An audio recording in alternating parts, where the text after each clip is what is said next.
Okay, the questions that get asked on the internet largely focus around how do I get started with long range shooting?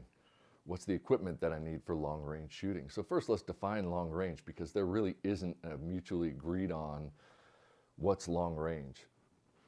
I like to consider things in time of flight, but because that's not a common language amongst shooters and people that are absorbing content, I'll break it down into yardage, but eventually you're going to be kind of slowly pushed towards thinking in terms of time of flight. We'll be talking about time of flight quite a bit in these videos.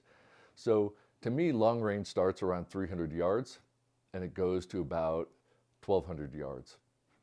After 1,200 yards, I consider that extreme long range. Perfectly fine, perfectly fun to shoot. I'll be talking about that.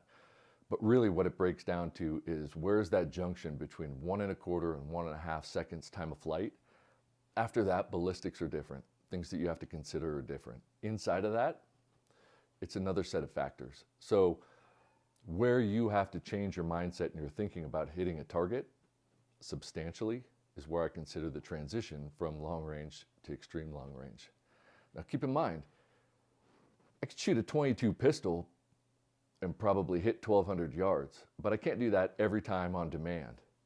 Just because you can hit something doesn't mean that you're a good shooter or you're capable of shooting at that distance reliably. I like to keep distances in the context of, can we maintain a hit percentage that's realistic? What's realistic? If you do everything right, 100%. Everything else is on you, but the system is capable of doing that every time. That's not always the case for the systems and the calibers that we're shooting. We'll break that down.